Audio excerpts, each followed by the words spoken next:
It was a simple 5-page memo released by the White House on a Friday afternoon in March.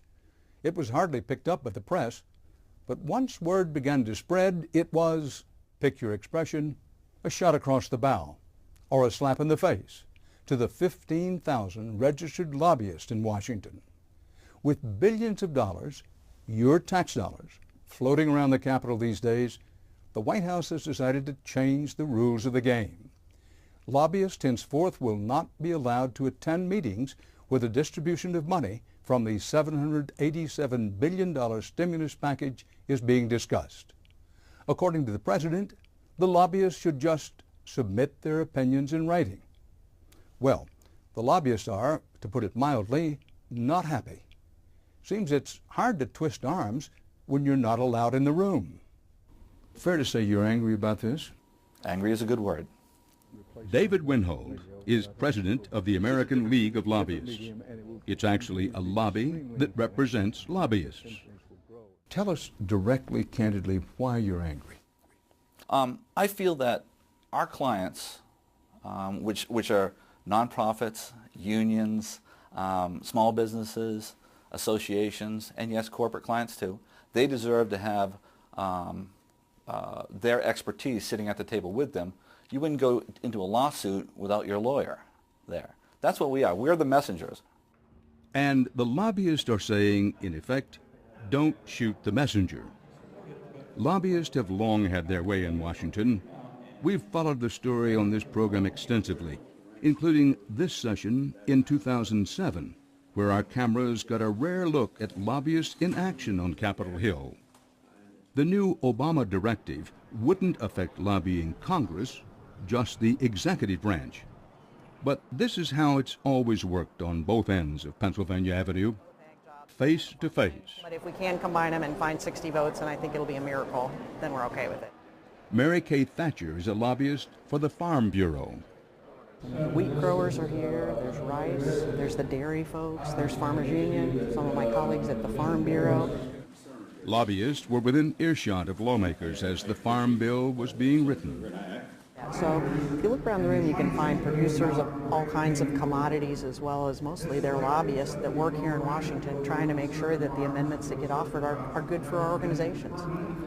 So with that kind of access, a memo that essentially locks out lobbyists from one branch of government is stirring up a fight. First, specifically, what's in the memo? What does it say? You can't talk to anybody? What does it say? It says basically you don't need to have oral communications with the administration on the stimulus package if there are specific projects your clients are there for.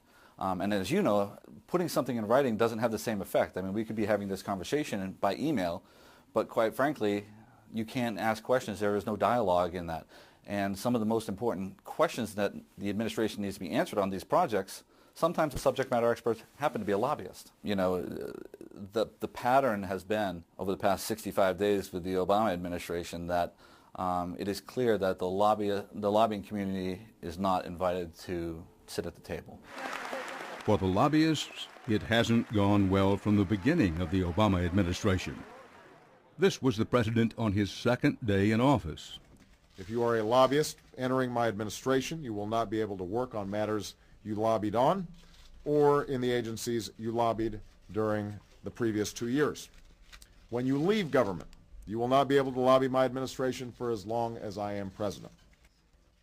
Then, on March 20th, it was this. Any lobbyist who wants to talk with a member of my administration about a particular Recovery Act project will have to submit their thoughts in writing, and we will post it on the internet for all to see. And then the president's words became deeds with the release of his fateful executive memo on lobbying.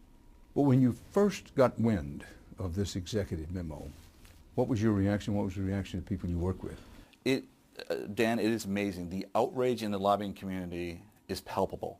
I must have gotten 40 emails in a single afternoon saying, what is the American League of Lobbyists doing about this? We need to do something.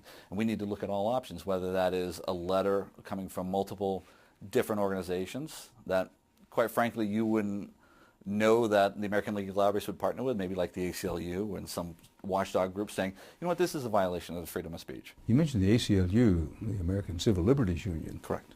One wouldn't normally, naturally think of the Lobbyist Association and Lobbyists even considering a lawsuit with the ACLU. Well, I think what's interesting is that this shows the breadth of this memo. What we're talking about is a violation of somebody's right to petition the government, and the ACLU has always been about the right, the freedom of speech. So this is limiting an American citizen's freedom of speech abilities.